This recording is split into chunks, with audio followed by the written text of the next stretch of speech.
Hey guys, tonight we begin with the intimate corners of Roman civilization. We're talking about what ancient Roman sex parties were actually like. So, before you get comfortable, take a moment to like the video and subscribe, but only if you genuinely enjoy what I do here. And let me know in the comments where you're tuning in from and what time it is.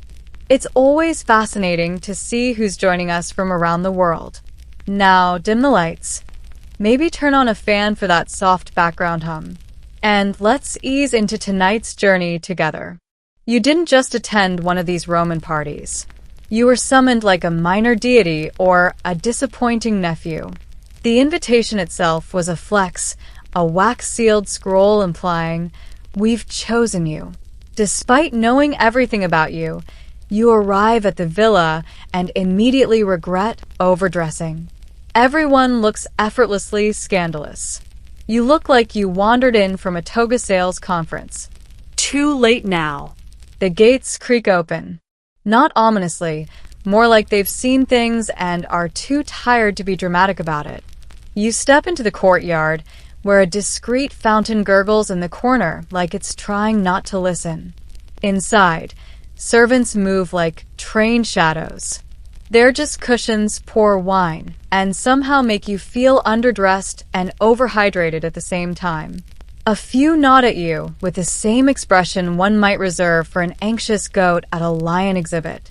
The host greets you with that particular Roman smile, the one that says, "Welcome to my home. I hope you enjoy yourself, and please don't get anything sticky on the mosaic." You try to reply with equal dignity, but mostly just sweat slightly and bow too low. Around you, the elite of Roman society mingle. Senators, poets, and philosophers who haven't bathed in weeks but can quote Plato mid-belch. A general walks by holding a goblet and the future of a small province. No one's actually doing anything scandalous yet, but everyone's thinking about it hard. You're guided to a couch. It's low to the ground, oddly angled, and deeply suspicious. You recline awkwardly, trying to look like someone who attends these things often and definitely understands what's about to happen. You don't. The air smells of wine, roses, and ambition. Someone plays a lyre in the distance, softly, tastefully, like foreplay for the ears. Everyone's waiting for the moment the evening tips. It hasn't happened yet, but it will. It always does. One of the slaves walks by carrying a platter shaped like something you're pretty sure shouldn't be edible. You pretend not to notice. And just like that, you realize this is less of a party and more of a power play, wrapped in silk sheets and whispered names. Let's be clear, Roman villa parties weren't come one come all potlucks. This wasn't the kind of soiree where you show up with a bottle of wine and hope someone brought olives. No, this was an invite-only affair where your social rank mattered more than your personality. Luckily, Romans didn't really have personalities, just titles to suspiciously flexible morals. You didn't make the guest list because someone liked you. You made it because someone could use you, or at least count on you not to scream when things got theatrical. Take a look around. That senator in the corner. He passed 3 laws this year and 3 wives last week. He's seated next to a poet whose last public reading got banned for being too anatomically detailed. Across from them is a priestess who technically shouldn't be here at all, but rumor has it she's the emperor's niece, or ex, or both. It's Rome. No one here is random. Seating is an exact science. If you're near the wine, you're either the entertainment or the liability. If you're near the host, congratulations. You're being watched. You're not sure whether that's good or bad, but either way, sit up straighter. Everyone is mingling under a thin veil of civility, like a gladiator match where the swords are replaced with compliments. Oh, Publius, you look so refreshed. I heard your trial was exhausting. Laughter, sips, subtle threats. The usual. Eye contact is a weapon. A glance that lasts too long implies interest. A glance that doesn't happen at all. Insult. Accidentally locking eyes with someone's spouse is how scandals begin. Accidentally locking eyes with both of them is how they invite you to the next party. You try to strike up a conversation about agriculture.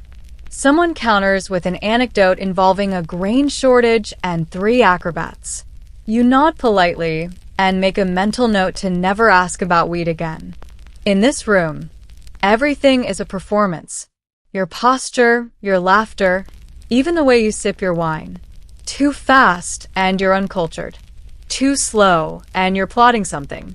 You just want to stay neutral and unmemorable, which in Rome is impossible. But at least you're not the guy who brought his mother. That happened once. He hasn't been seen since. You start to notice something odd. Aside from the room full of reclining aristocrats pretending to be shy, it's the number of people gliding silently around with perfect posture, no personal space, and a look that says, "Yes, I've seen things. No, I will not be emotionally unpacking them. These are the slaves." And make no mistake, they're not partygoers. They're the infrastructure. There's one adjusting the cushions every 12 seconds, another pouring wine with surgical precision. Somehow knowing who prefers dry Fernian and who wants theirs. Forget last Tuesday's strong. One is fanning a guest like it's an Olympic sport. Another is juggling trays of fruit shaped like things that make you avoid eye contact. They are everywhere, and no one acknowledges them unless something goes wrong, in which case they are suddenly very visible and somehow always to blame. You try smiling at one of them. They blink twice, which might be the ancient Roman equivalent of don't. You look away and pretend you were admiring the wall mosaic, which unfortunately depicts something you're pretty sure isn't anatomically possible. The strange part is that the slaves know more than anyone. Who's sleeping with whom? Who's trying to poison whom? Who brought their cousin under a fake name? They're walking silent scrolls of blackmail potential, and yet completely ignored like morally flexible wallpaper. Some are trained for entertainment. Others are trained for more interactive hosting. But none of them gets to leave early. None of them gets a couch. If anything, they are the couch. You're not sure if that's part of the act or just bad ergonomics. And yet, while the guests are trying to outcharm, outmaneuver, or out-undress one another, the slaves are running the whole machine quietly and efficiently, judging you just a little, which is fair. You overhear one guest ask, "Who's that attractive man over there with the wine?" The host responds, "Oh, that? He's no one." You sip your drink, nod slowly, and mentally add, "No one is the only reason this place hasn't collapsed into chaos." You raise your glass to the nearest servant. He doesn't look at you, but you swear for half a second his eyebrow twitches. Respect. Let's be clear, this entire event hinges on one crucial element. Wine. Not conversation, not status, not the oil-slicked dancers with the suspiciously flexible spines. Wine. Without it, the evening would be a networking disaster. With it, it becomes a networking disaster with style. As you recline awkwardly on your couch, a servant pours your first cup. Roman wine is not like modern wine. For starters, it's stronger than your will to avoid drama and needs to be diluted. Not to preserve decorum, but because drinking it straight is how you end up proposing to a statue. The Romans don't just sip wine. They perform with it. Each cup is followed by a toast, a quip, and a subtle glance at the person across from you to see if they're impressed, scandalized, or both. You try to pace yourself. You fail. By the third cup, your Latin is flawless. By the fourth, you're nodding along to a story involving Neptune, a goose, and a legal loophole. At this stage, people start leaning in.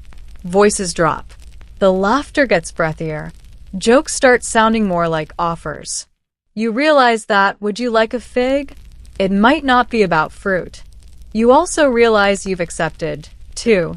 The wine flows freely, as do the stories, none of which seem entirely true. One man claims to have bathed with a Vestal virgin. Another swears he once dined with Cleopatra's cousin's astrologer. Someone else insists the emperor once asked them for advice on love. Everyone nods politely, while mentally ranking these lies from plausible to put down the goblet. And then the host speaks, not loudly, just confidently. Everyone quiets. Whatever's about to happen next, music, a performance, a change in lighting that signals we're shifting gears, it always begins right after the host makes a remark that could either be poetry or an innuendo so old it's carved on tablets. You swirl your drink like you've seen this before. You haven't, but you've committed now. One more cup, and you might just have the courage to pretend you understand Roman social cues, or you'll pass out in a potted plant. Either way, you're part of the evening. By now, you've accepted that this party is operating under its own set of rules, one of which seems to be that nothing can just be food. Every platter that arrives looks like it came from an erotic sculptor with too much time and access to fresh pastry dough. A tray of figs shaped like body parts. Oysters arranged in delicate, suggestive spirals. Bread loaves that clearly did not rise by accident. Even the honey cakes wink at you. You're not sure if you're supposed to eat them, admire them, or blush and politely excuse yourself. You reach for what looks like a cluster of innocent dates only to find them stuffed with something squishy, tart, and suspiciously symbolic. No one seems fazed. This is clearly normal. Somewhere, a senator is holding a sausage with the reverence of a sacred relic. He bites it with ceremony. You lose your appetite. Across the room, a woman is hand-feeding grapes to a reclining magistrate, one by one, with the sort of intensity usually reserved for hostage negotiations. Each grape disappears into his mouth like it's part of a ritual. He chews slowly, then praises the texture. You're not sure if he means the grape. The centerpiece is a roast, possibly a boar, possibly something else that had a name and regrets. It's been decorated with fruits in places where fruits don't belong. A flute player provides ambient music while a servant slices into it delicately, revealing yet another surprise layer of something gelatinous and deeply unnerving. You nibble at a pastry shaped like Venus. It tastes like an almond and poor decisions. Meanwhile, the host raises a goblet and praises the cook. Everyone claps politely, as if they haven't just consumed an entire metaphor for Roman excess. The cook bows and retreats into the shadows, presumably to prepare dessert, which, if this pattern holds, will look like either an animal, a deity, or something that gets you fined in 3 provinces. And yet, despite the culinary chaos, the message is clear. This isn't just nourishment. It's a theater. It's symbolism. It's a very elaborate way of saying, we have too much money and no filter. You take another bite. It's spicy. Of course it is. Just when you think the evening can't get more interpretive, the lyre player changes tempo and the room collectively tilts. No one says, now the show begins. But somehow everyone knows. The host leans back. The wine is refilled. A performer steps forward. And suddenly you're at a talent show hosted by Dionysus on a dare. The first act is a dancer. She emerges from behind a curtain, wearing silk, barely, and enough body oil to fry an entire fish market. She moves like gravity is optional, and eye contact is punishable. You want to look away, but realize that would somehow be more awkward. So, you nod along as if you understand the cultural significance of the part where she starts miming an eagle. Maybe it's mythological. Maybe it's allegorical. Maybe you're overthinking it and should just drink more wine. Next comes a man with lute and no sense of shame. He sings an ode to Venus that rhymes love with dove and above, and somehow makes all 3 sound inappropriate. You clap along politely. Everyone else laughs like it's the funniest thing since the sack of Carthage. Then there's the juggler. He starts with fruit, moves on to knives, and ends with something you're pretty sure was illegal in Athens. The crowd gasps. You pretend this is standard weekend fare and try not to choke on a decorative almond, but the real highlight of the evening is always the theatrical reenactments. These are loose interpretations of mythology. Very loose. Loose as in, are we sure this isn't just fanfiction with props? Tonight's performance is the Rapture of Ganymede, which you remember from school, or you thought you did. This version features interpretive moaning, 3 strategically placed laurel wreaths, and what appears to be a cameo by a man in a horse mask. Everyone claps when it ends. Even the flute player looks exhausted. You begin to realize the entertainment isn't here to distract from the party. It is the party. It sets the tone, opens the door, and removes the last illusion of formality. After this, anything goes, and probably will. You sip your wine and applaud. You're not sure what you just watched, but it was Roman.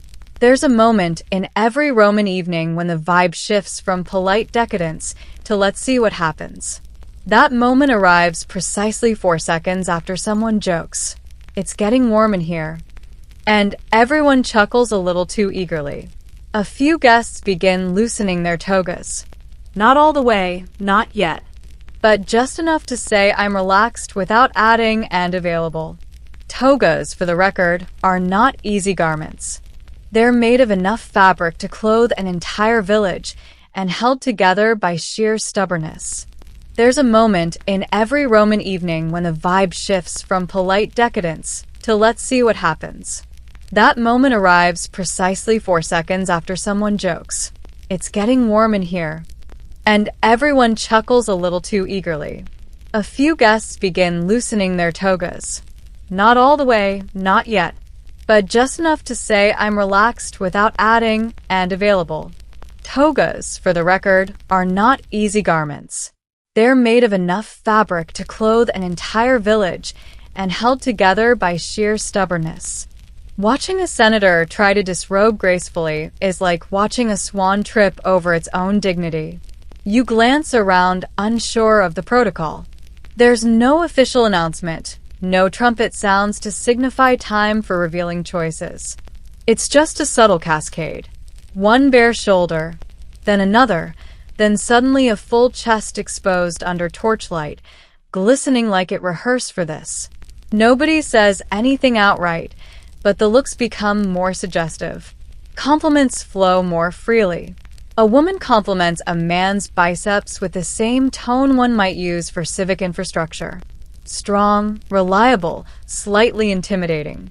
You try to remain cool, but now your own toga feels like a sweaty wool prison. Someone offers to help you loosen it. You politely decline and immediately regret it. Too hesitant, too shy, or worse, too sober. There's a fine art to undressing in this crowd. Too fast, and you're overeager. Too slow, and you're repressed. The sweet spot is accidentally seductive while adjusting a sandal. Sadly, you land on a stiff tax collector on holiday. Someone near you starts a toast. Tobacco, pleasure, and forgetting names. The laughter is genuine now, a little wild around the edges. The kind of laugh that says, "We all know where this is going, and we're pretending we don't." And still, no one breaks the spell. This isn't a sprint. It's a slow slide into something unspoken. The wine, the music, the candlelight, it all works together like a sensual conspiracy. You adjust your toga, raise your goblet, and smile at the person next to you. They smile back with the exact expression of someone who's about to suggest something outrageous in Latin. By now you've realized that nothing in this villa happens by accident. Not the wine, not the olives that somehow look like metaphors, and certainly not the flirting. Roman flirtation isn't loud or clumsy. It's not even direct. It's more like an Olympic event in subtlety, conducted through glances, veiled comments, and how you peel a figure. Yes. Apparently, even your fruit technique is under surveillance. The woman across the room. She hasn't said a word to you, but She just brushed her hand along a silk curtain in your direction. You don't know what it means, but a nearby poet is nodding like you just saw a sonnet unfold. You attempt your own subtle move, reclining slightly to show confidence. Unfortunately, the couch cushion betrays you, and you sink too far, ending up in a pose best described as collapsed senator. Smooth. The man next to you chuckles, offers a hand, and says, "Don't worry. I once fell into a brazier trying to impress a vestal." Comforting? Maybe. Concerning? Definitely. You notice conversations have changed tone.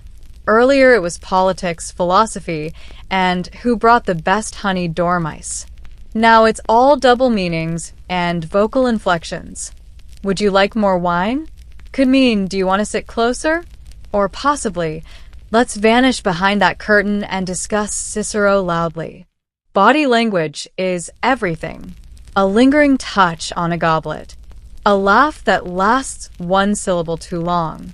A shared glance at a performance where both of you definitely notice the same scandalous prop. And through it all, no one rushes. Romans are patient flirts. They build tension the way architects build temples, slowly, deliberately, and with an alarming number of decorative details. You're trying to keep up, but it feels like everyone else studied from a playbook you didn't receive. The innuendo is layered. The metaphors are confusing. And someone just used the phrase plucking Jupiter's apple with a straight face. Still, there's a thrill in it. The delicate, dangerous dance of saying everything without saying anything. You swirl your wine, meet a gaze across the room, and offer your most mysterious smile. You don't know what you just agreed to, but apparently that's the point. You've survived the toasts, the flirty fig metaphors, and a man reciting poetry about goat thighs. At this point, you're ready for whatever else this villa has to throw at you. And that's when you notice them. The curtains are not regular household curtains. No, these are strategically placed swaths of fabric hung across archways, tucked into columns, and fluttering mysteriously in the breeze that shouldn't logically exist. They don't divide rooms. They imply possibilities. They whisper, "Hey, what if?" Some guests begin to drift behind them in pairs or trios, or the kind of groupings that require a Roman census to count. Each departure is casual. A little wine, a glance, and a "shall we," followed by a practiced shuffle into linen obscurity. You try not to stare. You fail. But to your credit, so does everyone else. There's a subtle acknowledgement in the room. The kind of unspoken agreement where everyone pretends this is completely normal while also trying to peek just a little. No one speaks of what happens beyond the curtains. Not directly. Some guests return flushed and glowing like they've just debated stoicism with their entire soul. Others return looking like they wrestled a satyr. A few don't return at all, possibly out of embarrassment, or maybe they joined a touring troupe mid-party. It's unclear. You're eventually approached by someone with the confidence of a marble bust and the voice of a philosophy professor on wine number 6. They gesture toward a nearby curtain and say, "Care to explore the finer points of Roman hospitality?" You panic and respond, "I'm just here for the dates." They raise an eyebrow, impressed and confused, and disappear behind the curtain with someone else who is probably better at metaphors. And honestly, you're fine with that. You've reached a point in the evening where it's okay to just recline, sip wine, and watch as the party folds into layers of candlelight and veiled mystery. Not everyone goes behind the curtains.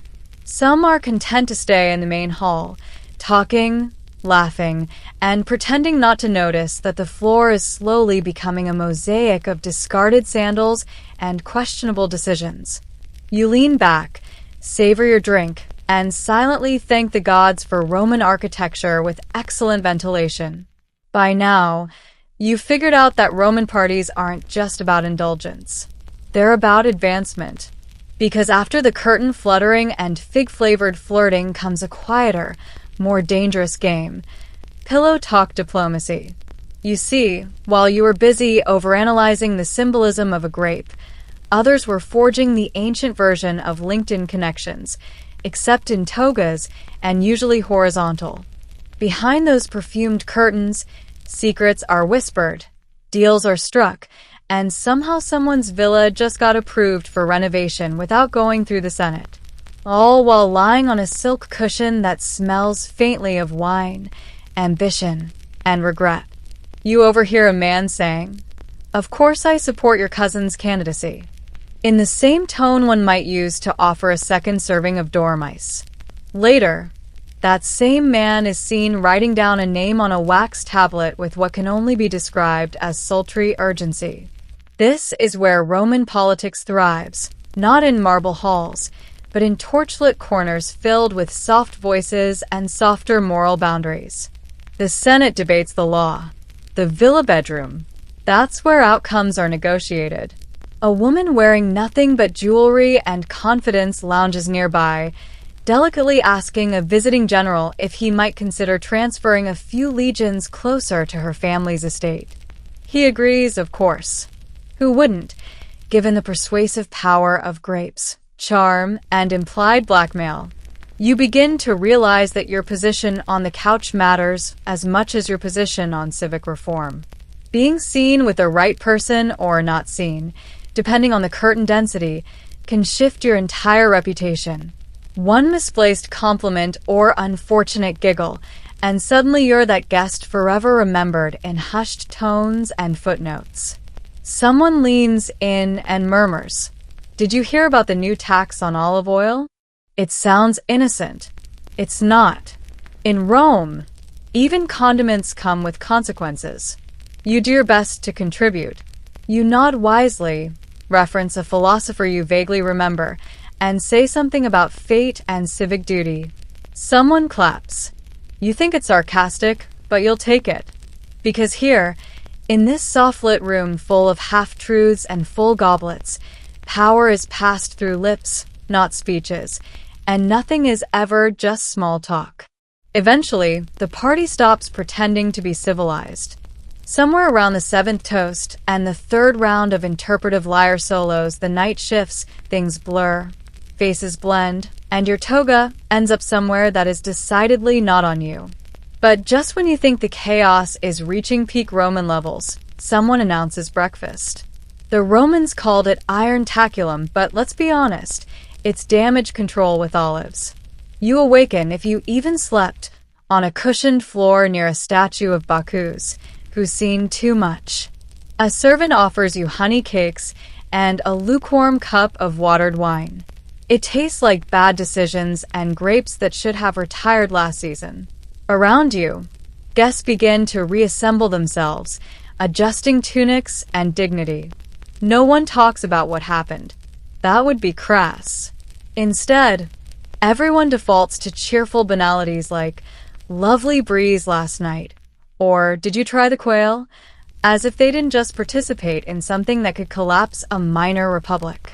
The host, somehow glowing and wrinkle-free, strolls through the room as if he hasn't watched senators snore next to courtesans. He smiles. He claps someone on the back.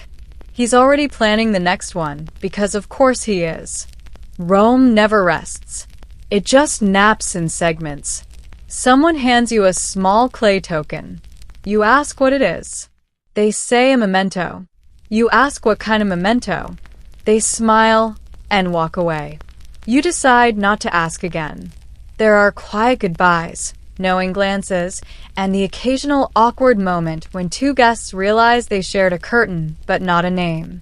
One man leaves wearing someone else's sandals. Another leaves with someone else's senator.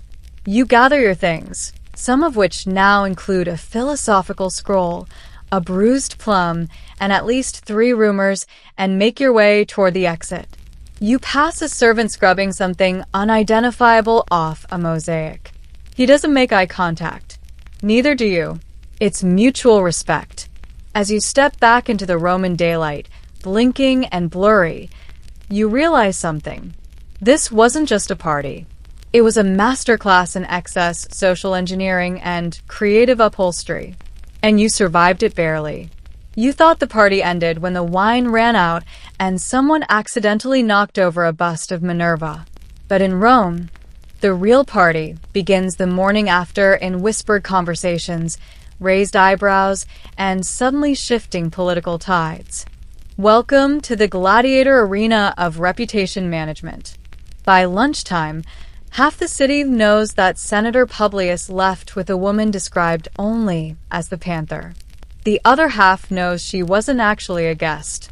You hear someone at the bathhouse say, "Well, at least it wasn't as bad as last time," which only raises more questions.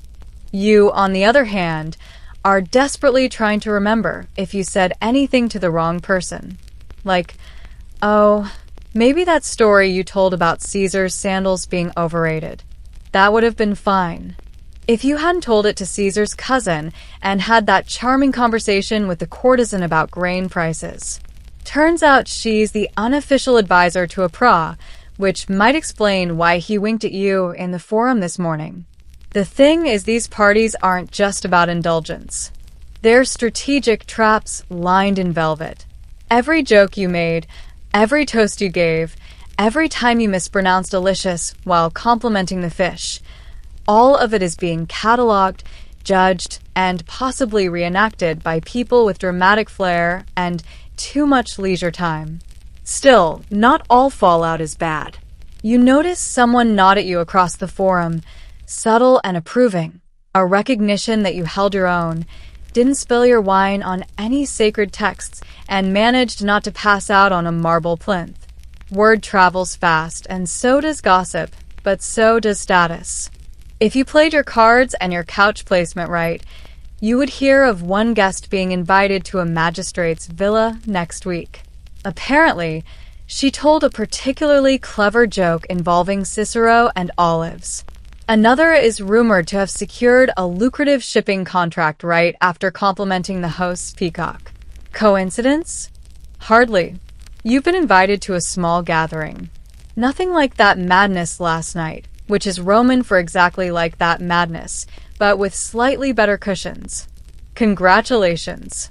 You're officially on the circuit.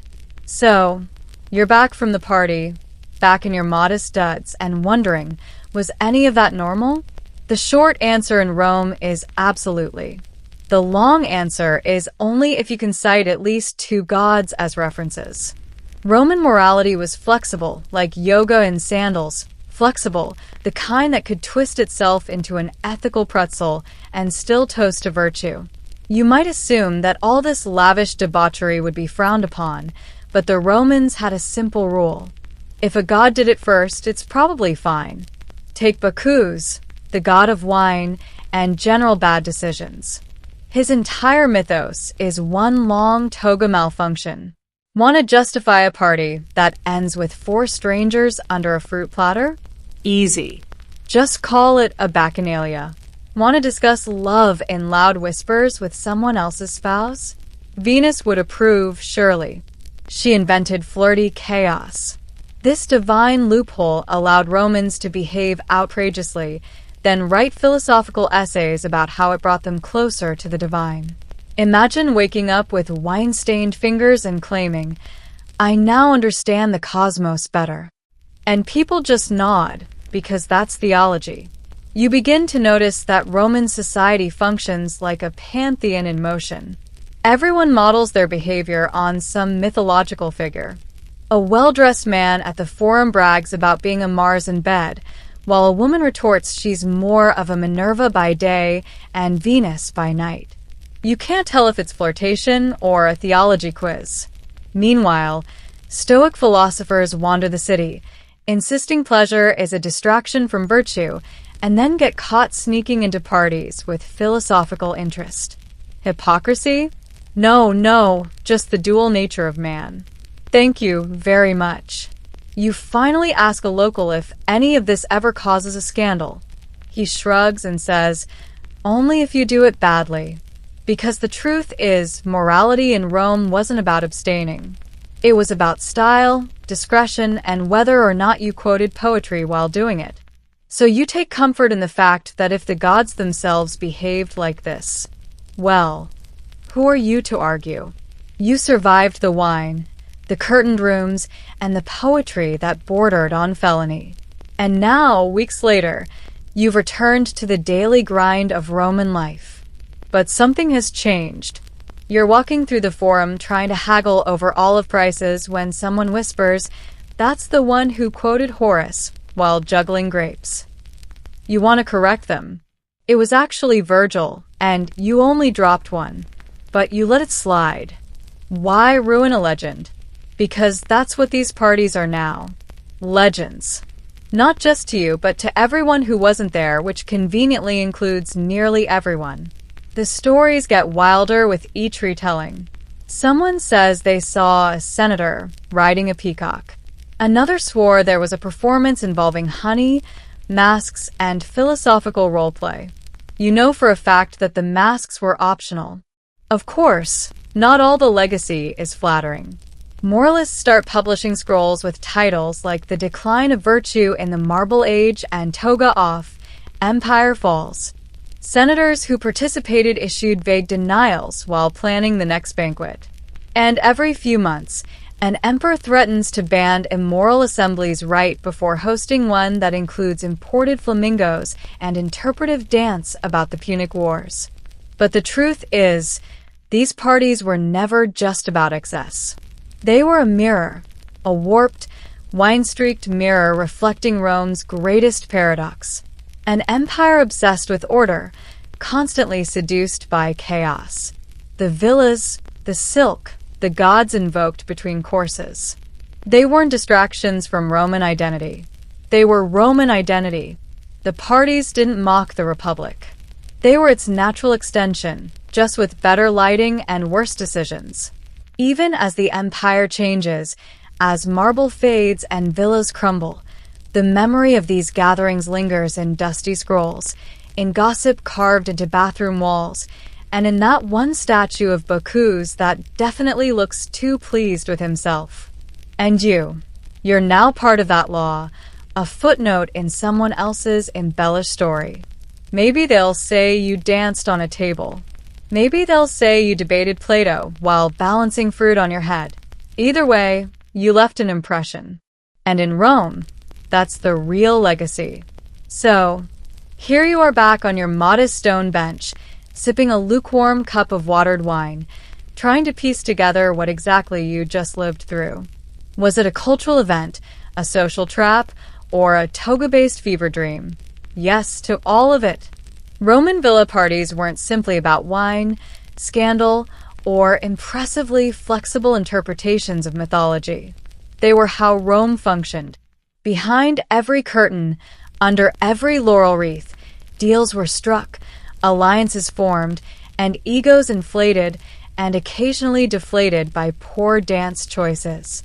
It was government, entertainment, and philosophy, all wrapped in silk and scandal. An empire conducting business in its bathrobe. The elite didn't separate politics from pleasure. That's a modern fantasy.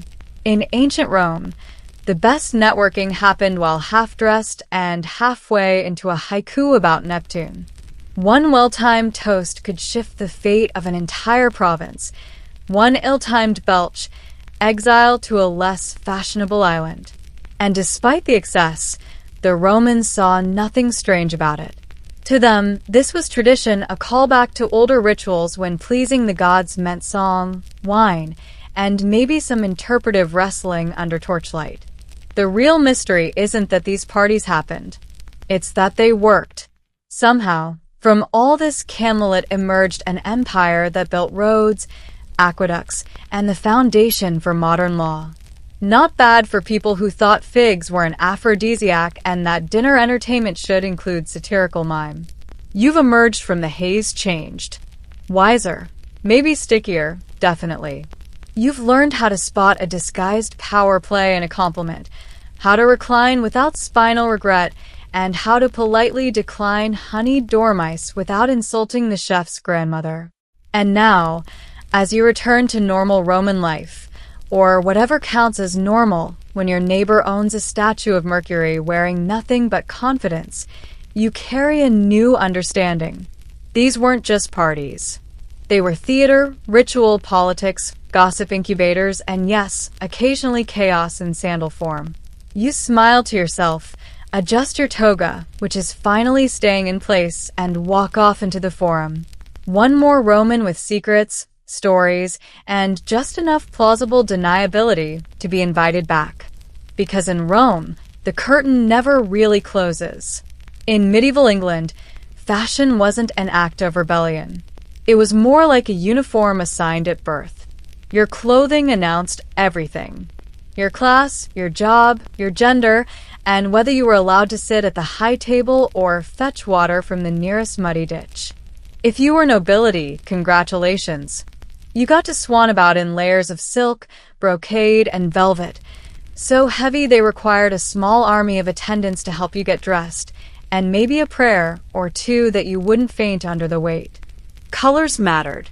Rich shades like scarlet, purple, and deep blue weren't just fashion statements. They were basically medieval, do not enter signs. The dyes were so expensive that only the wealthiest could afford them, making bright clothing the ultimate status symbol. And yes, even your belt had its own reputation, gilded, bejeweled, and entirely unnecessary for holding anything up. Peasants, on the other hand, had no such luxuries. Their wardrobes were made of coarse wool or linen, usually in the color of dirt, which conveniently matched both their jobs and their laundry schedule, which was non-existent. A simple tunic and hose for the men, a loose-fitting gown, and maybe an apron for the women. It wasn't fancy, but it got the job done. Especially when the job was mucking out a pigsty, and just in case someone got ideas, like a merchant's son daring to wear fur-trimmed sleeves, there was the sumptuary. These royal decrees regulated who could wear what, right down to the material, color, and trimming. You couldn't just dress up because you wanted to feel nice. That was suspicious, possibly treasonous, and the local officials were all too eager to fine you for wearing shoes that were too pointy for your class. In the grand theater of medieval life, fashion wasn't about self-expression. It was about survival, status, and staying in your lane. Your clothes spoke volumes. And if they said the wrong thing, someone in authority would remind them very quickly just how far down the feudal ladder they actually were. If there's one thing the medieval church really didn't trust, it was a woman's hair, flowing locks. Far too tempting. Loose curls are basically sorcery. So to keep the world safe from lust and damnation, women were strongly encouraged to wrap their heads up like freshly baked loaves. Enter the wimple, a head and neck covering that made every woman look like she'd just stepped out of a particularly strict convent. It wrapped around the chin, covered the throat, and often left only the face visible. Perfect if your goal was to resemble a very pious lampshade. For married women and widows, it was expected attire. Not wearing one could lead to whispers, raised eyebrows, or being called unchaste, which in medieval terms was only slightly better than being labeled a heretic. But the wimple wasn't just about modesty. It was also a social signal. The fancier the wimple, the higher your status. Rich women had theirs made from fine linen or even imported silk, often starched into stiff architectural shapes that defied gravity and comfort. Some versions were so elaborate that they required wires and pins to keep them from collapsing like a poorly built tent. Meanwhile, poor women wore simpler versions that were more about covering lice than inciting envy. Of course, fashion being fashion, the rules eventually started bending. Some women let their hair peek out a little. Others wore transparent veils over their wimples for just a hint of allure. Medieval scandal levels are mild. By the later Middle Ages, younger unmarried women were allowed to go bareheaded or wear their hair in braids or loose, depending on local custom.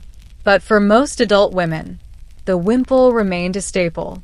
And in a world where people rarely bathed and lice were more common than spoons, covering your hair wasn't just religious.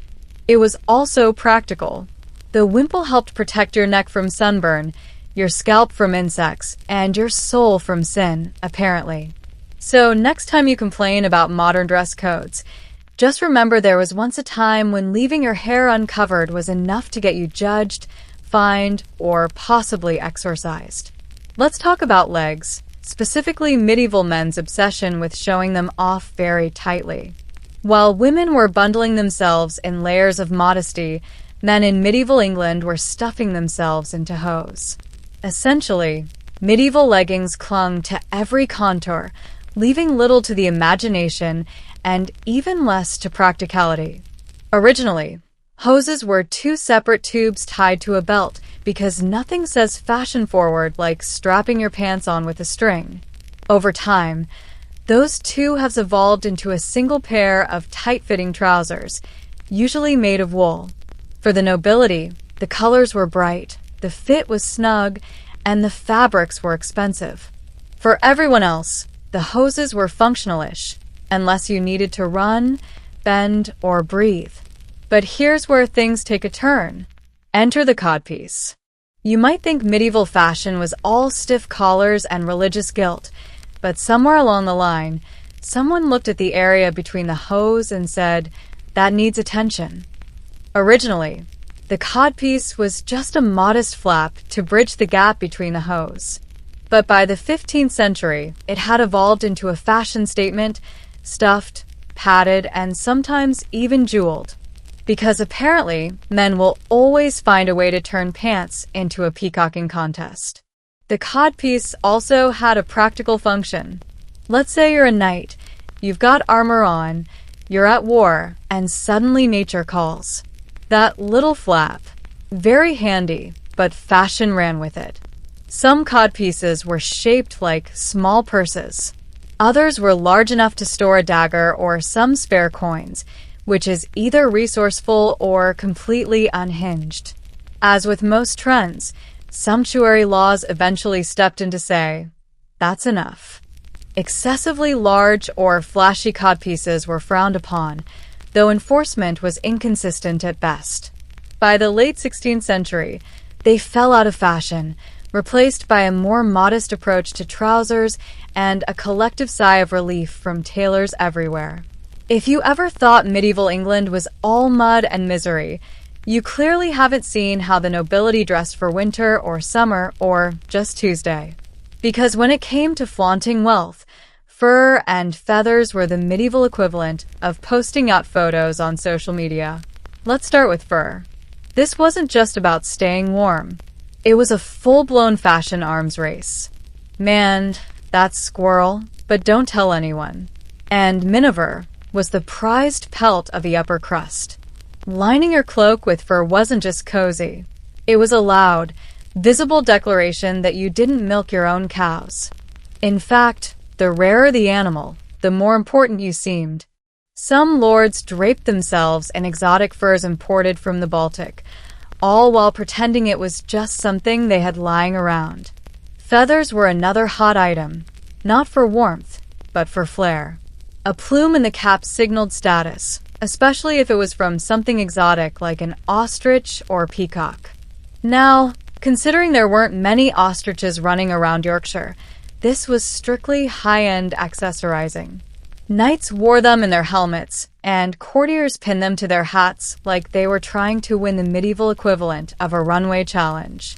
Of course, with all this flaunting, the sumptuous made another appearance. These laws didn't just regulate fabric and color. They also limited what animals could legally grace your shoulders. If you were a merchant who suddenly developed a taste for ermine, you might find yourself fined or forcibly defluffed. Only royalty or high-ranking nobles were allowed to swan about in certain furs. Everyone else was supposed to stick to rabbit, sheep, or whatever died near the road. And let's not forget the moral panic. Clergy regularly preached that luxury clothing, especially fur and feathers, led to vanity, pride, and presumably the collapse of civilization. But as usual, those warnings were ignored the moment someone saw themselves in a mirror. If you've ever complained about modern fashion being uncomfortable, allow us to present the pain. A medieval shoe so long and pointed it could have doubled as a weapon or a makeshift compass. Before pain madness took over, shoes in medieval England were relatively simple. The average person wore turned shoes, soft leather footwear stitched inside out, and then flipped right side out for durability. Functional, flexible, and about as stylish as a sack of potatoes, these were fine for a life of farming, hauling, and praying not to catch leprosy. But in courtly circles, things got weird. Around the 14th century, nobles decided that the most fashionable shoe was the one that extended far beyond your toes. We're talking 6 to 24 inches of pure pointless toe extension. These were polanes, named after Poland, which medieval fashionistas blamed for the trend. The tips were stuffed with moss or whalebone to keep them erect, because nothing says elegance like tripping over your own feet in front of the king. Naturally, the longer your shoe, the higher your status. Why? Because no one doing actual labor could possibly walk around with clown-length footwear. These shoes practically screamed, "I don't need to run, fight, or survive. I'm rich." Some even had little bells attached to the tips just in case your absurdity wasn't audible enough. As expected, the church was appalled. Preachers condemned polanes as sinful, vain, and a sign of moral decay. The government agreed, and sumptuary laws were passed to restrict their length, particularly for the middle class, who were beginning to adopt the style. But like all banned fashion, the more people were told no, the more they pointed their shoes at the heavens and said, "Watch me." Eventually, the trend, like most impractical footwear, went out of style. People remembered they had to walk places and possibly fight, and maybe climb stairs without impaling themselves. But for a glorious, ridiculous moment in fashion history, pointy shoes ruled the land. And while no one can quite explain why people wanted their toes to look like fencing swords, it's comforting to know that fashion has always involved a healthy dose of delusion. We often think of armor as practical gear, something to stop arrows, deflect swords, and help you survive a Tuesday afternoon battle. But in medieval England, armor wasn't just about protection. It was also a high fashion statement. And yes, knights cared deeply about their drip. A basic suit of armor. Good. A custom engraved gilded set with fluted breastplates and polished elbow guards that could blind the enemy. Even better, for the upper crust of chivalry, armor was tailored like a Savile Row suit. Artisans spent weeks, sometimes months, crafting pieces that were not only functional, but also fabulous. Because if you were going to die in battle, you might as well look stunning doing it. And let's not forget heraldry. Shields and surcoats bore bold colors and family crests. Lions, dragons, flirtatious, or just aggressive-looking birds. These weren't just identifiers in the chaos of war. They were branding.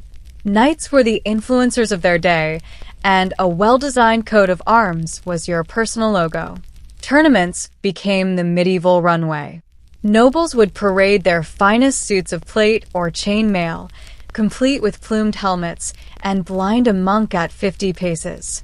Fashion even crept into weaponry. Daggers were often jewel-encrusted. Sword hilts were inlaid with silver or gold.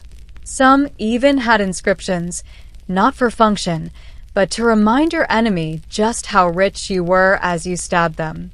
Pure class. Of course, peasants and foot soldiers had no such luxury.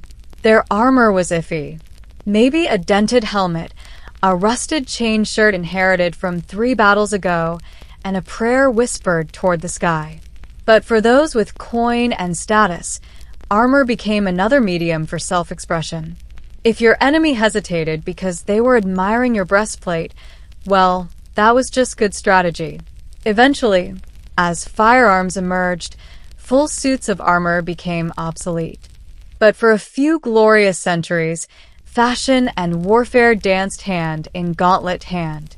And in medieval England, the battlefield was just another place to serve looks. Not everyone in medieval England was a knight or a noble lady. Some were children, others were monks, and many dressed not to impress, but to send a message. Usually something like, "I belong to God," or "Please don't throw me in a ditch." Let's start with children. Medieval kids weren't dressing in adorable tiny outfits with teddy bear patterns. They were quite literally miniature adults. Boys wore tunics like their fathers, and girls were dressed in long gowns just like mom, minus the fur and embroidery. There was little concept of childhood as a unique stage of life. You got swaddled, you got baptized, and before you knew it, you were being put in scratchy wool and expected to know your Latin. Comfort is optional. Now on to the clergy, who, despite all the talk of modesty and humility, could still put on a show. Bishops and abbots often wore richly dyed robes, embroidered stoles, and elaborate mitres that looked like upside-down boats. Gold thread, fine linen, and jeweled crosses made them stand out from the crowd, which was probably the point. While priests lower down the ladder wore more austere garments, simple black cassocks or rough brown robes, higher-ranking church officials were practically walking relics. But clothing for clergy wasn't about personal taste. It was about symbolism. Every color, every layer, every accessory had a meaning. Purple for penance, white for purity, and red for martyrdom, because nothing says spiritual devotion like coordinating your outfit with the blood of saints. And then there were those in religious orders like monks and nuns. Their habits were the medieval equivalent of uniforms, practical, consistent, and intentionally drab. The idea was to eliminate vanity and focus on the soul. But even here, you had fashion politics. A Benedictine habit wasn't the same as a Franciscan one. Some orders favored hoods. Others banned shoes. In essence, your robe told the world which holy club you belonged to, and whether you were the type to chant at sunrise or just silently judge others. So whether you were a barefoot novice, a jewel-bed bishop, or a 9-year-old peasant already dressed for a lifetime of labor, your clothing in medieval England didn't just cover your body. It revealed your role, your values, and the very limited range of your choices. If medieval England had one unspoken rule, it was this: stay in your sartorial lane. And if you didn't, the crown was ready with a tidy little tool called the sumptu, a royal decree that basically said, "Nice shoes. Too bad they're illegal." These laws weren't subtle. They dictated who could wear what, in what color, with what material, and even how wide your sleeves could be. That's right. Sleeve width was legislated. You could measure someone's legal status by how far their elbows flared. If your sleeves looked like sails and you weren't a duke, congratulations. You were breaking the law. The original purpose of these laws was to keep the class structure visible. The elites wanted to make sure that no ambitious merchant or newly rich knight started dressing like nobility. Heaven forbid someone without a title might wear scarlet silk lined with ermine and confuse the peasants. These rules applied to everything: shoes, hats, embroidery, jewelry for linings, even buttons. Buttons. If you were wearing too many or they were too ornate, you might get fined. In some towns, officials would literally walk the streets and inspect people's outfits. It was less fashion police and more actual police with fines and public shaming. Of course, enforcement was inconsistent. Some laws were passed and promptly ignored, while others were taken deadly seriously. One of Taylor's apprentices was famously jailed for wearing a silver-buckled belt reserved for minor gentry. His defense: "It was a gift from my uncle." The judge was not impressed. But here's the irony. The more the laws tried to restrict fashion, the more obsessed people became with pushing the limits. Loopholes were invented. Tailors got creative. A banned fabric, no problem. Just dye a legal one to resemble it. Forbidden furs. hide them in the lining. Sumptuary laws tried to keep society neat, tidy, and visually stratified. But fashion, being the chaotic little beast it is, refused to play along. People found ways to signal status even without breaking the rules through subtler cuts, regional trends, or just sheer confidence. Because in medieval England, dressing above your station wasn't just a style choice. It was a rebellion wrapped in velvet and sometimes sewn shut with gold thread.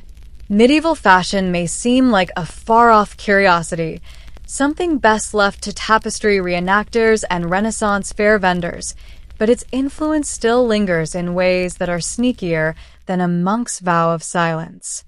For starters, the medieval obsession with clothing as identity is still very much alive today.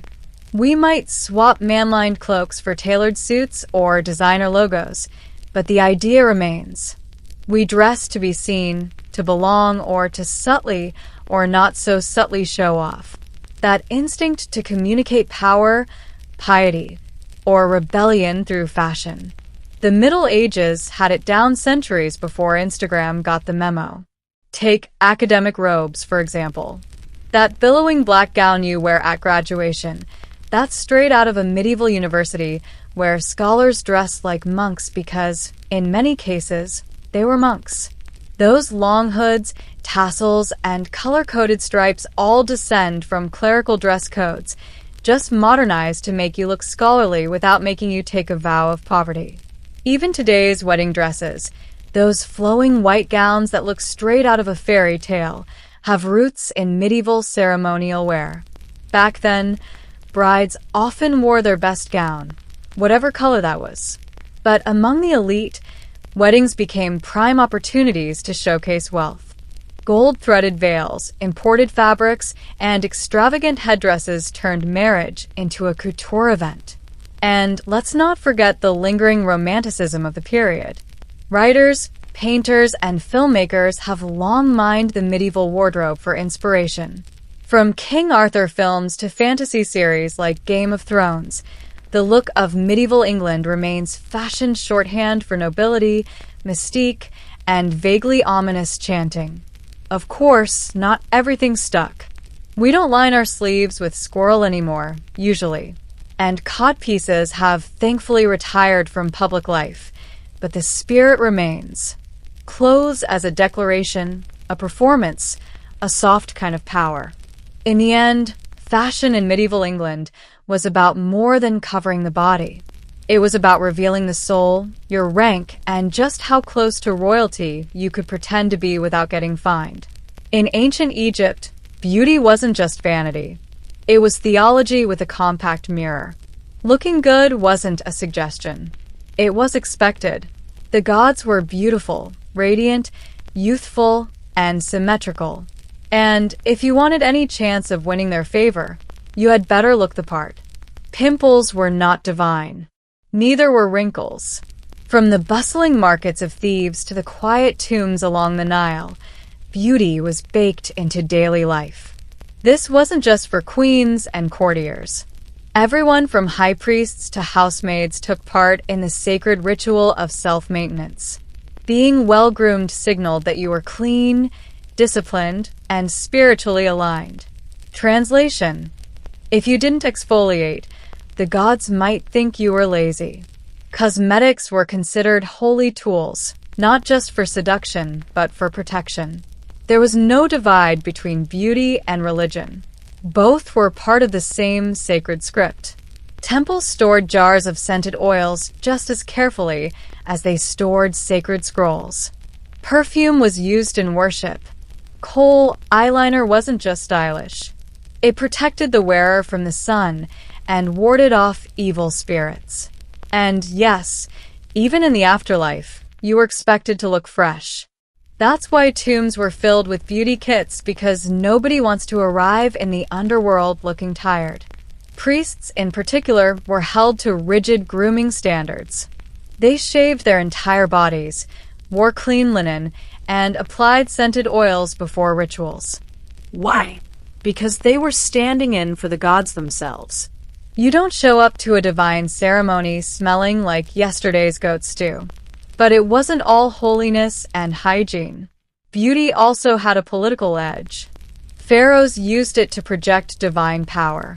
Queens like Nefertiti became living embodiments of idealized beauty, not just through art, but through carefully maintained appearances. Being beautiful was being powerful. Being powerful meant looking like you hadn't aged since birth. In short, ancient Egyptian beauty was less about trends and more about eternal truths. It wasn't about impressing your date. It was about aligning your body with cosmic order. And if that meant slathering yourself in perfumed oil and lining your eyes with ground-up minerals, so be it. You may think smoky eyeliner is a modern invention, but ancient Egyptians had it mastered over 4,000 years ago, and they didn't even need a YouTube tutorial. The iconic black lines seen on statues, murals, and mummies weren't just for drama. That jet black pigment, it was kohl, and it was everywhere. Men, women, and even children wore it. Not because they all secretly aspired to be Cleopatra, but because kohl had serious multitasking powers. First, it was practical. The Egyptian sun didn't play around, and the dark pigment helped reduce glare and shield the eyes. Basically, ancient sunglasses in paste form. Made from galena, a mineral rich in lead sulfide, kohl also had antibacterial properties. Science actually backs this up. Studies have shown that trace amounts of lead can stimulate the body's immune response, helping prevent eye infections. In short, it looked good and it worked. But in true Egyptian fashion, there was more going on than meets the eye. Literally, kohl had spiritual significance too. It was believed to protect against the evil eye, a malevolent curse delivered through a dirty look. Lining your eyes wasn't just stylish. It was spiritual armor. Children were often marked with exaggerated eyeliner for extra protection, especially during festivals or travel. Application was an art form. Kohl came in decorative containers, and applicators ranged from simple sticks to ornate ones made of bone or metal. You dip it in the powder, lick it, or moisten it with oil, and then carefully apply the mixture to the upper and lower eyelids. Ancient eye makeup was 50% glamour and 50% warfare prep. And Egyptians weren't subtle about it. Eyes were elongated and exaggerated to mirror the eye of Horus, a symbol of divine protection, healing, and royal power. So, even if you didn't own land or servants, your eyeliner could still say, "I'm channeling divine energy. Back off." If the eyes were outlined with kohl to invoke the gods, then the cheeks and lips were painted to look like you were blessed by them. Ancient Egyptians didn't shy away from color, especially not red. And their go-to beauty product, a bold, earthy pigment called red ochre. Red ochre was ground from naturally occurring iron-rich clay and mixed with fat, gum, or resin to create a smooth paste. The result was a vibrant crimson tint that could be applied to both lips and cheeks. Think of it as the original multipurpose stick. Part lipstick, part blush. All drama. Now, why red? In Egyptian symbolism, red represented life, vitality, and passion. Everything a healthy, beautiful person should exude. Pale skin might have been fashionable in later centuries, but in ancient Egypt, color meant strength. A bit of crimson on your face told the world, "I'm alive, desirable, and probably favored by the gods." And this wasn't limited to women. Men, especially of noble or royal rank, used red ochre as well. Pharaohs, priests, and elite partygoers would show up to ceremonies and banquets with perfectly tinted lips. In fact, art from the New Kingdom often shows both genders with that signature reddish pout. If you were wealthy, you were rosy. If not, you probably blended into the sand. The application wasn't subtle either. No blending, contouring, or nude tones here. Egyptians believed in visibility. If you were making offerings to the gods or just showing up to a dinner party, your face needed to pop. For special occasions, the red pigment might even be layered or mixed with a touch of gold dust for extra divine flair. Of course, not all cosmetic concoctions were safe. Some poorer quality rums contained ingredients that were harsh or even toxic, especially for those who couldn't afford the high-end imports. But beauty in ancient Egypt was often worth the risk, because looking radiant was tied to status, health, and even your chances of a pleasant afterlife. Ancient Egyptians didn't just want to look divine, they wanted to smell like it, too. And in a world where the sun baked everything and daily showers weren't exactly a thing, fragrance became both a luxury and a necessity. Enter perfumed wax cones and aromatic wigs, two of the most delightfully bizarre inventions in beauty history. Let's start with the cones. These weren't just fancy hats. They were made of scented animal fat or beeswax mixed with essential oils. Lotus, myrrh, frankincense, and cinnamon were common favorites. During festivals, feasts, or religious ceremonies, guests would place these cones directly on their heads. Over the course of the evening, body heat would slowly melt the wax, releasing its perfume. Picture a slow-dripping air freshener, but chic. Now, before you worry, no one just slapped a wax lump onto their bare scalp. Most Egyptians, particularly elites, shaved their heads for cleanliness and comfort. Then, they donned finely made wigs, which acted as both status symbols and practical platforms for melting cones. These wigs weren't your average Halloween costume variety. They were masterpieces made from human hair or plant fibers, intricately braided and styled to show off wealth and sophistication. Wigs were so important that many tombs included at least one in the burial goods. You needed a good scent and a solid hairdo to face the gods. After all, some wigs were even perfumed directly, soaked, or dusted with aromatic powders, turning the wearer into a walking bouquet of sanctity and opulence. Fragrance wasn't just for the living either. Mummies were anointed with oils, and tombs were often filled with jars of perfume because in the afterlife, smelling divine was still on the checklist. Being foul-smelling wasn't just unpleasant, it was considered unholy. A clean, sweet scent symbolized purity, life, and divine favor. Living in Egypt meant one thing was guaranteed: sun. Relentless, baking, unforgiving sun. And while modern folks might reach for SPF 50 and complain about humidity, the ancient Egyptians had their own surprisingly advanced approach to skincare. One that blended science, ritual, and a whole lot of oil. Let's start with the basics. Daily cleansing. Egyptians bathed more than most ancient cultures. Cleanliness wasn't just about comfort. It was tied to spirituality. Dirt was disorder. Filth attracted demons. So, everyone from priests to peasants tried to stay scrubbed, often using a paste made from natron, a naturally occurring salt mixture, and water. Think of it as the OG exfoliating scrub. No apricot bits, just chemical cleansing power strong enough to preserve mummies. But the real heart of Egyptian skincare was moisturizing. And they didn't skimp. The dry desert air, intense heat, and wind made skin maintenance essential. Enter morina oil, castor oil, sesame oil, olive oil, and animal fats. These were applied liberally to the skin to protect against sun damage, lock in hydration, and maintain a youthful glow that even Hathor would envy. They also dabbled in anti-aging solutions. Yes, really. Recipes on papyrus scrolls mentioned mixtures of milk, honey, and frankincense, each with antibacterial or soothing properties. Almond oil was popular for reducing wrinkles, and fenugreek was used to keep skin smooth.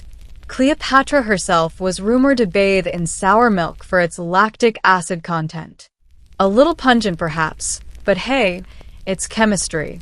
Skin care wasn't just for beauty, though. It was medicine. Wounds were treated with honey for its healing properties. Acne was soothed with crushed lotus or barley. Rashes and burns. Aloe vera was already in their toolkit.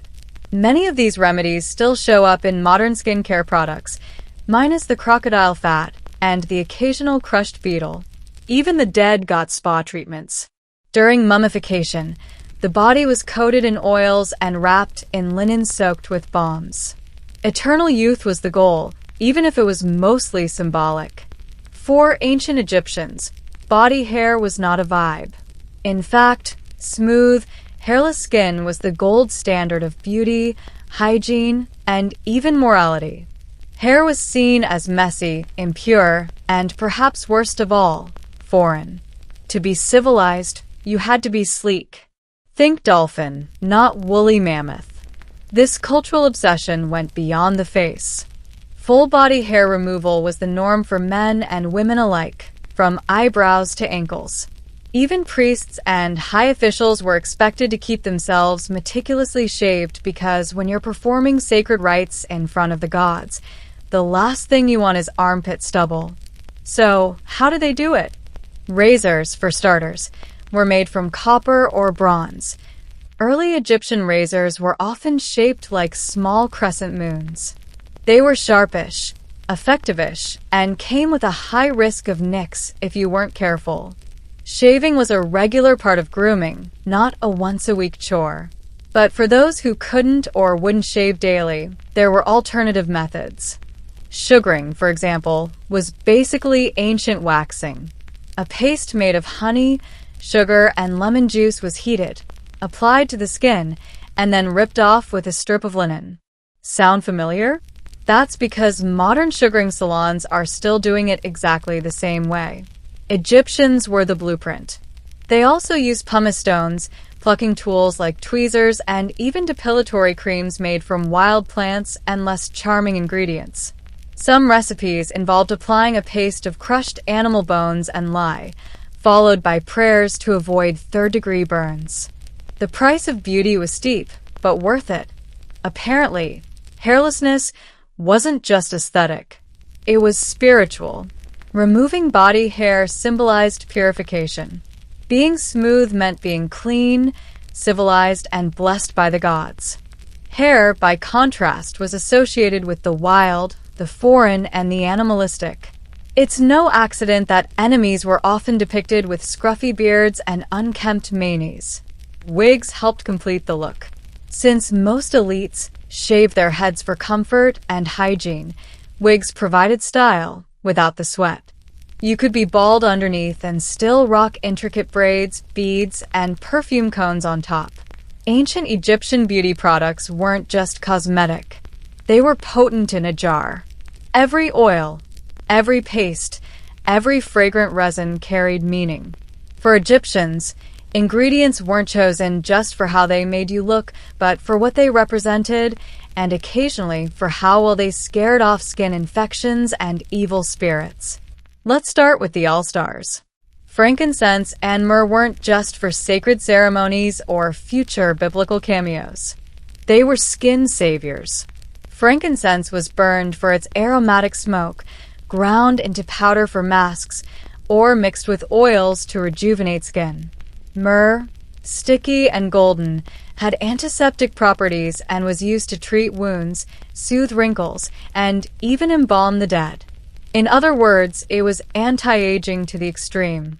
Then there was honey, a natural moisturizer, an antibacterial miracle, and the all-around MVP of the ancient beauty world. It was mixed into masks, applied to acne, or layered over chapped lips. Want softer skin? Try a mask of honey, milk, and crushed lotus petals. Want divine favor? Add a chant while applying. Egyptian skincare blended natural science with ritual magic. Many cosmetic recipes were written on papyrus scrolls, often alongside medical treatments and spells. A facial cream might include aloe vera, cucumber, and lime to make the skin of the face shine like the moon. Bonus points if the moon god Thoth approved. Some ingredients, however, wandered into questionable territory. Crocodile dung, for instance, was believed to ward off evil and was sometimes included in skin salves. Yes, it was gross. But in a world where spiritual protection mattered as much as physical health, even a swampy smear was fair game. There were also love potions disguised as perfumes, anti-aging balms whispered over by priestesses, and makeup formulas passed down through generations. Beauty was chemistry, but also ceremony, a daily ritual that blended aesthetics with divine energy. These sacred mixtures weren't just about looking good. They were about aligning yourself with cosmic forces, keeping your body, your spirit, and your reflection in harmony with the gods. It was skincare meets spirituality with a touch of drama and maybe a bit too much galena. When we think of ancient Egypt, we picture pyramids and pharaohs. But behind the scenes, a booming beauty industry was quietly at work. And no, this wasn't a few villages trading face masks at the market. This was a full-scale economy built around oils, perfumes, pigments, grooming tools, and the eternal quest to look like you had divine ancestry. Merchants along the Nile specialized in cosmetics, selling everything from perfumed balms to jars of kohl and red ochre. These weren't just homemade mixtures either. Some ingredients were imported: frankincense from Punt, myrrh from Nubia, and exotic oils from across the Mediterranean. If you had money, you had access to the ancient world's most luxurious beauty products. And if you didn't, you probably just crushed some local herbs and hoped for the best. Cosmetic jars and vessels were art forms in themselves. Rich Egyptians stored their makeup in alabaster containers, carved ivory boxes, or fancy pots shaped like deities or lotuses. Having beautiful packaging wasn't just a flex. It was part of the ritual. You didn't slap on eyeliner from a clay pot. You honored your face with a touch from a hand-carved cosmetic spoon shaped like a swimming girl or a gazelle. There were even professional beauticians. Yes, ancient glam squads. Elite women had servants trained in grooming, perfuming, hair maintenance, and cosmetics. These attendants weren't just applying lipstick. They were keeping up a sacred standard of appearance. Priests had their own grooming regimens, too, often maintained by temple workers, because even communing with the gods required a smooth chin and a well-oiled scalp. And let's not forget the role of beauty in death. Tombs of the wealthy often contained full grooming kits, ensuring that the deceased could continue their skincare routine in the afterlife. It wasn't just about vanity. It was about arriving before the gods looking fresh, fragrant, and fully moisturized. In short, the ancient Egyptian beauty industry wasn't a side hustle. It was a pillar of society woven into religion, status, trade, and daily life. Looking divine wasn't optional. It was an enterprise. And business, quite literally, was eternal. In most cultures, death is where skincare stops. In ancient Egypt, it's where it went pro. The pursuit of beauty didn't end with your last breath. It entered its final, most glamorous phase. Because if you were going to face the gods, the afterlife, and eternal judgment, you'd better look like a freshly anointed deity, not a tired soul from the desert. The mummification process was part sacred rite, part full-body makeover. First, your body was cleansed and shaved. Yes, even in death, hair removal was a must. Then came the oils. The embalmer anointed the skin with perfumed balms, resins, and spices. Myrrh, cinnamon, and frankincense were not just to preserve the flesh, but to restore the deceased's divine glow. Looking like a desiccated prune was not acceptable in the field of reeds. Next, cosmetic touches. Eyelids were often painted with kohl. Lips might be tinted with red ochre, and cheeks rouged to simulate life. Bodies were wrapped with intention. Each layer of linen is sometimes inscribed with protective spells or soaked in scented oils. If you've been wealthy in life, your tomb likely held a full makeup kit, jars of unguents, mirrors of polished bronze, and even perfumed cones for the scalp. because you never know when Osiris might call you to a banquet. Tomb paintings reinforced this beautified ideal. The deceased were never depicted as old, wrinkled, or frail. Instead, they appeared forever young, toned, and radiant, often shown in idealized clothing with perfectly painted faces and flawless skin. Eternal beauty wasn't a metaphor. It was the goal. Why all this effort? Because appearance was status, even in death. The gods were flawless. If you wanted to join them, you had to match their aesthetic. The more polished and perfumed you were, the more likely you'd pass through the weighing of the heart with grace and maybe a little divine envy. So, while today's skincare routines promise ageless radiance, ancient Egyptians were already chasing it thousands of years ago with sacred oils, ritual pigments, and enough eyeliner to outlast an apocalypse. In the land of the Nile, beauty was never fleeting. It was eternal. She didn't volunteer. No one did. The calling of a Vestal virgin wasn't about passion or personal devotion. It was about being born into the right family, with the right body at the right time. Somewhere between the ages of 6 and 10, a Roman girl could suddenly find herself torn from her parents, placed in ceremonial white, and told she now belonged to the goddess Vesta. The selection process was brutal in its perfectionism. Candidates had to be freeborn, physically flawless, and the daughters of 2 living parents in good social standing. If your father had ever sold fish or your mother once sneezed during a ritual, forget it. Rome wanted girls who were pure, not just in body, but also in bloodline and household reputation. The choosing took place under the watch of the Pontifex Maximus, the chief priest of Rome. He would publicly touch the chosen girl, declaring her captured, an ancient ritual echo of wartime spoils. In that moment, her legal identity shifted. Her father no longer held authority over her. She became property of the state, sworn to 30 years of service in the Temple of Vesta. Imagine the confusion of a 9-year-old girl taken from the warmth of her mother's arms and placed in a marble sanctum where silence was sacred and mistakes could bring divine wrath. Her long hair was cut, her tunic changed, and her name forgotten. She would no longer be herself. She was now a Vestal, guardian of the eternal flame, symbol of Rome's survival. To outsiders, she was revered, even envied. Vestals were above the law, could own property, and walked through the forum accompanied by lictors like senators.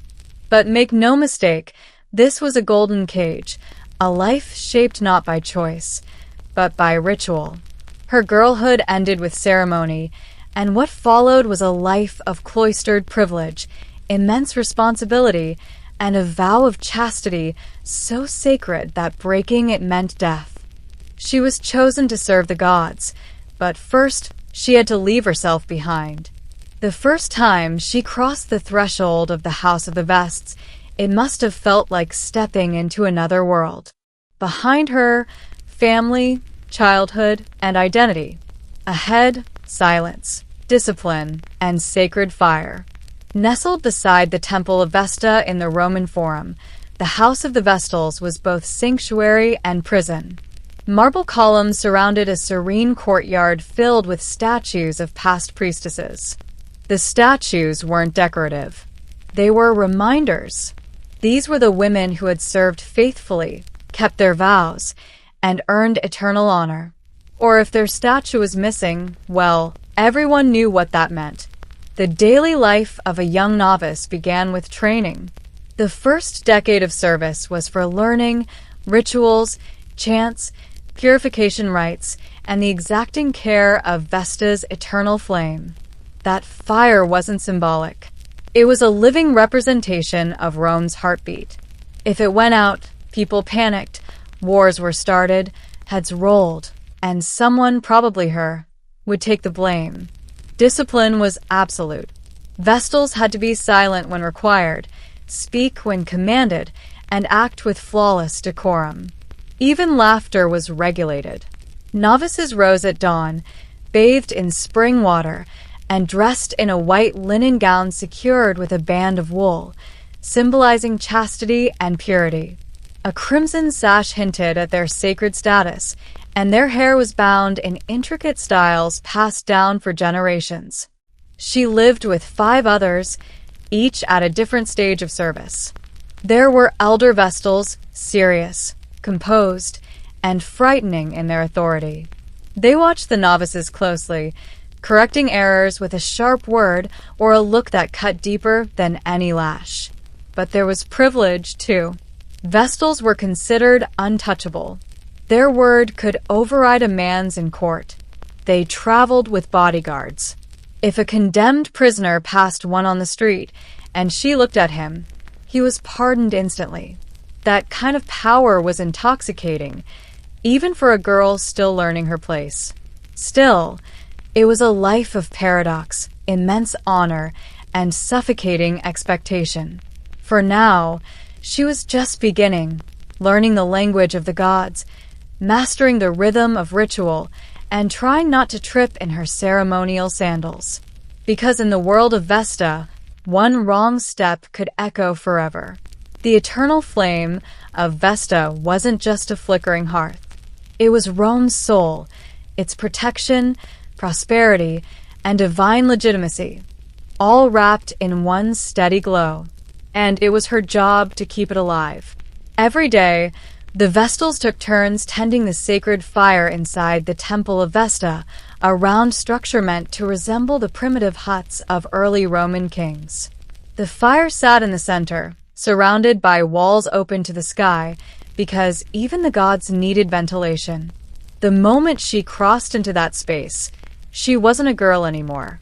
She was a living conduit between Rome and the divine. Keeping the flame alive was more than lighting logs and sweeping ash. It involved ritual precision. Only certain woods were permitted. The fire could not be started with flint or steel. It had to be kindled using sacred methods invoking Vesta's favor. When it died out, and it sometimes did, it was treated as a national crisis. The culprit faced public shame, lashes with rods, or worse. But the flame wasn't just physical. It was symbolic. It represented Rome's eternal continuity, its civic order, and its identity as a chosen city under divine protection. If the flame flickered, so did Rome's confidence in itself. Her hands, still small from childhood, would carefully arrange kindling as priests chanted invocations nearby. Ashes were gathered and placed in sacred pits beneath the temple. Everything had meaning. Nothing was casual. There were other duties, too. She helped prepare sacred salt cakes used in state rituals. She guarded wills, Julius Caesar's will famously. She watched over holy objects no man was permitted to see, including the Palladium, the sacred statue said to guarantee Rome's invincibility. Her life was no longer her own. It was fused into the heartbeat of an empire. And while the forum bustled outside with merchants, senators, and thieves, she moved in another rhythm, one of silence, smoke, and sacred duty. Passers-by might glimpse her white veil as she passed, always escorted, always untouchable. But within the walls of the temple, beneath the eternal flame, she labored quietly, for a fire that could never die and a city that refused to fall. For a woman in ancient Rome, life was typically limited. Your father's rule passed to your husband, and your opinions died quietly in the atrium. Unless, of course, you wore the white veil of Vesta. Then suddenly you became a legal anomaly, a woman above men, a priestess above politics, a symbol no one dared to touch. The Vestal virgins occupied a sacred gray area in Roman society, though women were granted rights usually reserved for male citizens. They could own property, make wills, and free slaves. Their testimony in court carried exceptional weight, requiring no oath. Rome assumed that Vesta's daughters could not lie. In public, they were escorted by lares, the same officials who flanked magistrates. Even consuls stepped aside when a vestal passed. If her litter moved through the forum, the crowds parted. People averted their eyes, not from disrespect, but reverence, and a touch from her, accidental or deliberate, could pardon a condemned man on the spot. She was given the best seats at the theater. She dined at the emperor's table. She sat in the imperial box during gladiatorial games, flanked by senators who would never dare to address her without formal permission. Her presence alone was considered auspicious, and her appearance was just as symbolic. The inferor, her sacred headdress, marked her as consecrated. The stole, pure white, proclaimed chastity. Her shoes, bound in red leather, were ceremonial, meant for walking paths that no ordinary woman ever would. Inside her private quarters, she lived better than most Roman matrons. The House of the Vests had multiple floors, gardens, fountains, and even personal slaves. It was a cloistered life, but not a deprived one. She was exempt from the burdens of marriage, childbirth, and male authority. But there was a catch. All of it, the lairs, the land, and the untouchable dignity, was balanced precariously on a single condition, that she remained pure. Not just untouched, but untouched in body, thought, and behavior. Her power was absolute, but so was the fragility of it. Because in Rome, one whisper of impropriety could collapse an entire life of sacred privilege. The pedestal was high, but the fall was catastrophic. It began with a vow that could silence rooms. 30 years, an entire lifetime for some, devoted to chastity, ritual, and discipline. Spoken once, it was binding. No loopholes, no takebacks. From the moment she whispered her promise to Vesta, her body and will were no longer hers. The structure of the vow was rigid, almost militaristic. The service was divided into 3 decades. The first 10 years were for learning how to tend the flame, recite the rites, prepare the sacred meals, and behave with the stillness of a marble statue. These years were marked by instruction, correction, and observation. She was the student, silent, watchful. The second decade was for service. Now a fully trained Vestal, she was entrusted with the most sacred tasks. She could tend the fire alone, oversee temple rituals, and even supervise new initiates. She was the flame's guardian and Vesta's human representative in the beating heart of Rome. The final 10 years were for teaching. She became the elder, passing on the rituals to a new generation of novices. Her voice, once timid, now echoed with quiet authority through the stone halls of the temple. This was as close as a woman in Rome could come to leadership without invoking scandal. But behind the order and prestige was an invisible strain, 30 years of absolute celibacy. Not just in deed, but in reputation.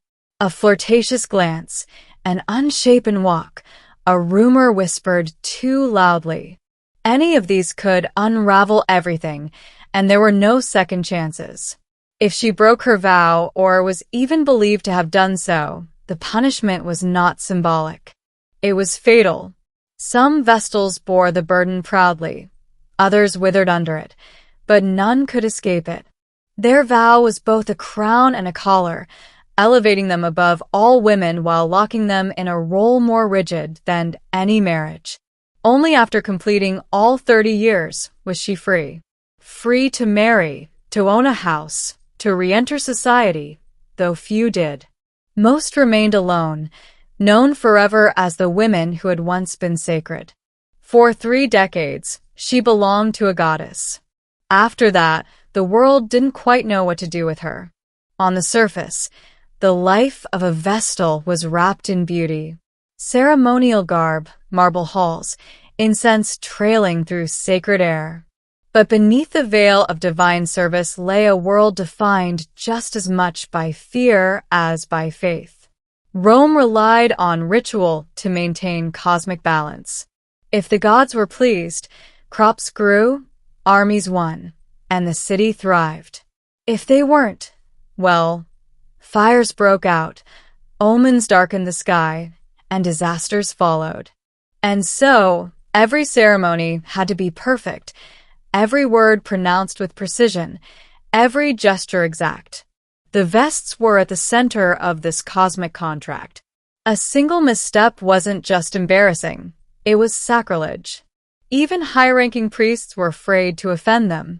They represented Vesta, and Vesta was not known for mercy. When a Vestal approached a sacrificial altar, no one spoke. When she made offerings, the city paused. It wasn't just respect. It was a deep, superstitious awe, the kind reserved for lightning and oracles. But their presence wasn't always comforting.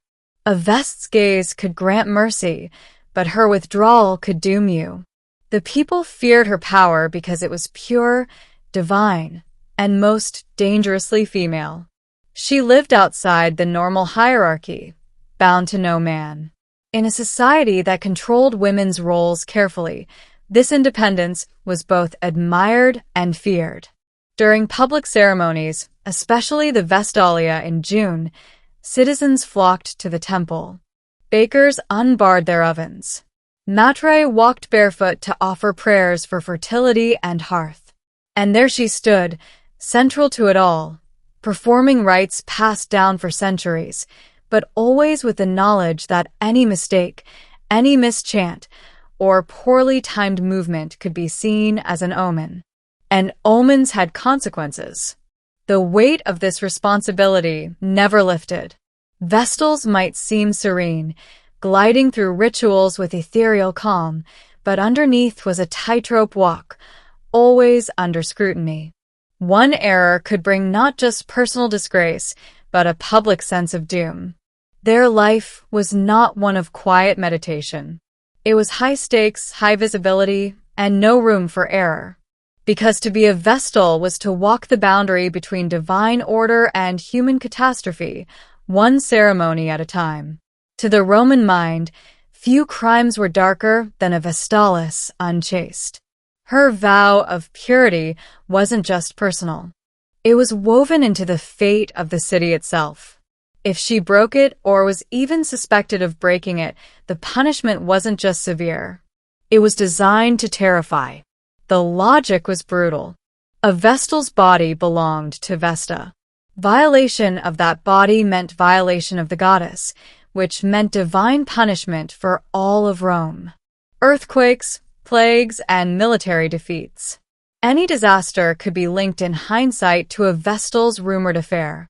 The solution? Purge the offense. Appease the goddess. The accused Vestal was stripped of her sacred garb. The white veil was removed. The crimson band untied. Her body, once untouchable, was now scrutinized for signs of guilt. Flushed cheeks, trembling hands, averted eyes. Proof not required. Suspicion was often enough. And the punishment, burial alive. Roman law forbade spilling of Vestal's blood, so they found a loophole. She would be lowered into an underground chamber just outside the city walls in the Campus Sceleratus, the field of the wicked. There she would find a small room with a bed, a lamp, and a loaf of bread. Symbolically, it was a murder. Realistically, it was a slow death in darkness. The procession was public, silent, and grief-stricken. The condemned Vestal was led through the city in a closed litter, her face hidden. Crowds gathered, but no one spoke. It wasn't entertainment. It was a civic mourning. Rome was cleansing itself. No man could be present in the chamber. The priest would lower her down, seal the shaft with earth, and walk away. There would be no monument, no epitaph, just the knowledge that one of Vesta's daughters had fallen and taken a piece of the city's soul with her. And what of the alleged lover? If named, he'd be beaten to death publicly, often in the forum. He got pain. She got silence. In truth, Some accused Vestals were likely innocent, victims of political schemes or convenient scapegoats. But once accused, there was no defense, no appeal. Because in the eyes of Rome, when a Vestal broke her vow, she wasn't just betraying the gods. She was betraying Rome itself. If she made it through all 30 years, unscathed, unblemished, and utterly devoted, then and only then was she released. The vow fulfilled, the flame tended, the rituals passed on. She was no longer a Vestal virgin. She was something else entirely. Liberation came with a ceremony. The Pontifex Maximus released her from her sacred obligations, and for the first time in 3 decades, she was free to choose her own life. She could marry. She could live alone. She could own property and act as a full legal agent. Freed from the guardianship, most Roman women never escaped. But freedom after such a life was complex. Most of Rome still saw her as half divine, half ghost. She had lived apart from normal society for decades. No one had courted her. No one had seen her dance or flirt or laugh in the streets. Many men were wary of marrying a former Vestal. Some believed it would bring bad luck. Others, intimidated by her authority, simply avoided her. And yet there were those who saw such a union as an honor, especially ambitious men hoping to bask in reflected sanctity. Marrying a former Vestal was like shaking hands with the gods. She brought status, wealth, and a name that Rome would never forget. But for the Vestal herself, adapting to life beyond the cloistered temple could feel disorienting. She had spent her girlhood in service, her adulthood in silence, and her prime years in sacred duty. Now she entered a society that prized women for their families, not their rituals. Some former Vestals chose to marry late in life. Others never did. A few went on to advise emperors or manage estates with more influence than any senator's wife. They wore veils of a different kind now. Ones woven from reputation, mystery, and the faint aura of divinity that never quite left them. Because even out of service, a former Vestal never really escaped her past. People still stepped aside in the streets. They still whispered her name with reverence. She might walk freely now, but she carried 30 years of fire with her, and Rome never forgot who once kept its flame alive. The flame of Vesta was extinguished in the 4th century CE, snuffed out not by wind or carelessness, but by empire-wide change. As Christianity spread and the old gods faded, Rome's sacred fires were allowed to go cold. The Temple of Vesta, once the heart of the Roman world, was left to crumble.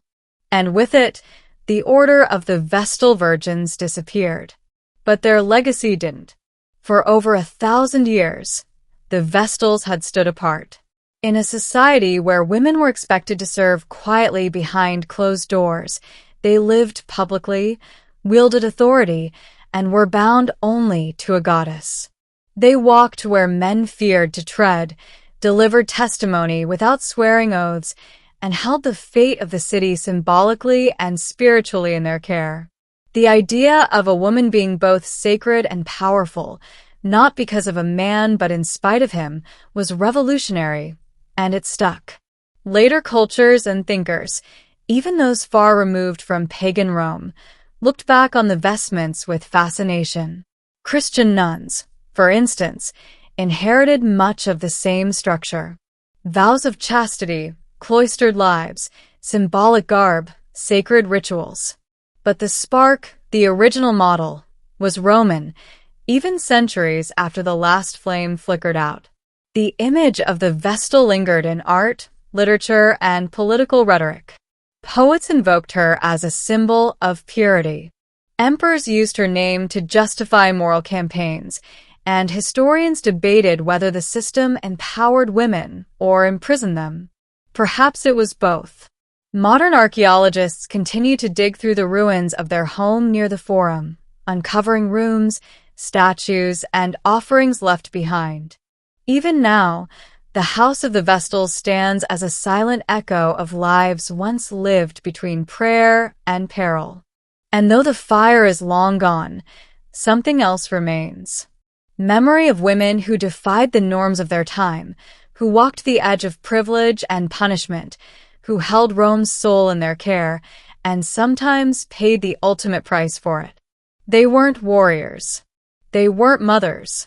They were guardians of a flame that outlasted the empire itself. And for that, Rome never quite let them go. Thanks for being with us.